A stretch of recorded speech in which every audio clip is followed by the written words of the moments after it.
तो गाइस 3 जून का डाटा आ गया एफआई और डीआई का।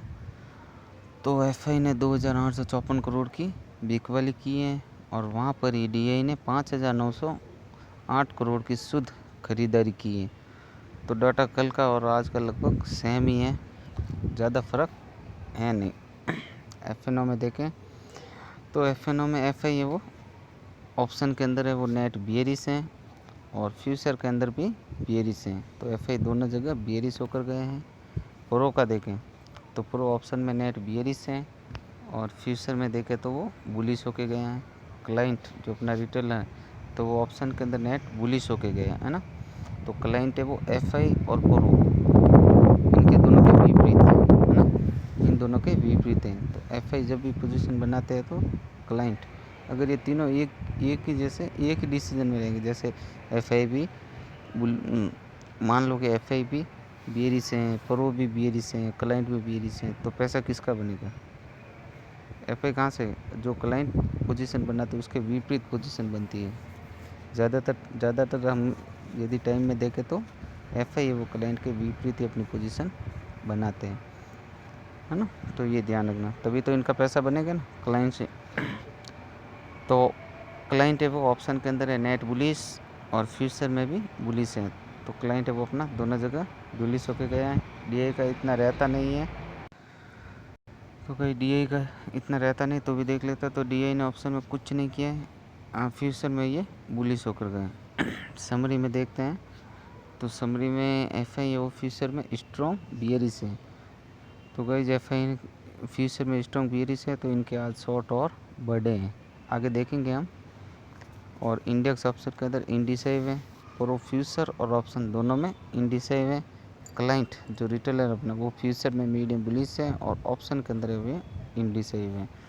तो वही देखते हैं एफएनओ में एफआई ने क्या किया है और डी। तो एफआई का देखें तो एफआई ने जो कॉल लॉन्ग की है वो लगभग 35,000 और कॉल जो शॉर्ट की इन्होंने वो 1,00,000 की। तो शॉर्ट ज़्यादा की है। और एफआई ने पुट में क्या किया, तो पुट के जो कॉन्ट्रैक्ट है वो 54,50,000 के बनाए और जो पुट शॉर्ट की है वो 1,00,000 के। तो एफआई ने शॉर्ट की पोजीशन आज ज़्यादा बनाई कॉल की, और कॉल राइट ज़्यादा की है, पुट राइट भी ज़्यादा की है। तो हो सकता है कि कल मार्केट एक रेंज में ही रहे, तभी तो इनका पैसा बनेगा। और प्रो का देखें तो प्रो ने क्या किया, तो प्रो ने कॉल के जो लॉन्ग किए वो लगभग 2.5 लाख और कॉल शॉर्ट किए इन्होंने लगभग 4,00,000 की। और जो पुट लॉन्ग की है वो उनकी जो पोजीशन थी उन्होंने क्लोज की है 34,000 की। और जो पुट शॉर्ट किए थे इनकी पोजीशन भी इन्होंने क्लोज की है लगभग 6,000 की। और क्लाइंट ने क्या किया है, तो क्लाइंट ने कॉल लॉन्ग की है लगभग 8.5 लाख के और कॉल शॉर्ट की इन्होंने लगभग 7,00,000 की। इन्होंने पुट की जो लॉन्ग पोजीशन बनाई है वो 1,00,000 की और पुट शॉर्ट की इन्होंने तो वो लगभग है 34,000 की। और एफआई का देखते गए तो एफआई जो फ्यूचर में है तो इनके शॉर्ट बढ़े हैं ना, इनके शॉर्ट बढ़ रहे हैं, फ्यूचर में इनके शॉर्ट बढ़ रहे हैं और आज ज़्यादा बढ़े हैं, आज 1,00,000 से भी हो गए हैं, इसलिए ये फ्यूचर में स्ट्रॉन्ग बियरिश है। अब देखते हैं निफ्टी 50 में ओआई डाटा को।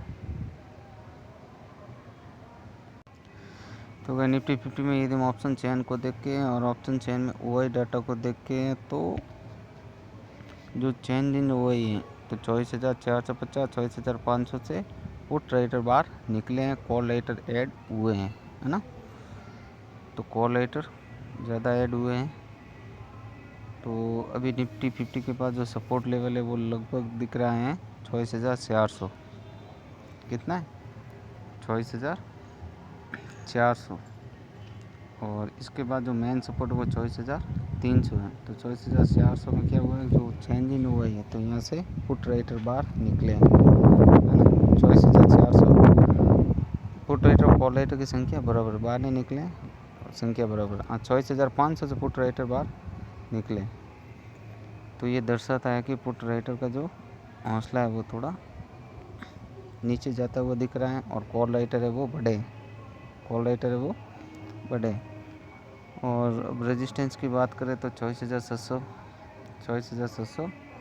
और चेंज इन ओवर में देखें तो 24,000 से स्ट्रॉन्ग रेजिस्टेंस बन रहा है। और पीसीआर को देखें तो पीसीआर चल रहा है 0.49, तो ये एक ओवरसोल्ड जोन में चला गया, तो यहाँ से एक उम्मीद रहती है कि बाइंग आ सकती है ना, मार्केट ऊपर की तरफ जा सकता है क्योंकि ये ओवरसोल्ड जोन में है। और इंडिया विक्स को देखें तो इंडिया विक्स भी घटा है। और प्रीमियम को देखें तो प्रीमियम लगभग समान ही है, बराबर ही है। और आईवी को देखें तो निफ्टी 50 की जो स्टेक की जो आईवी है लगभग बराबर ही है ना, ज़्यादा नहीं है। तो गाइस वीडियो अच्छा लगा हो तो लाइक कमेंट शेयर ज़रूर करें, सब्सक्राइब भी ज़रूर करें।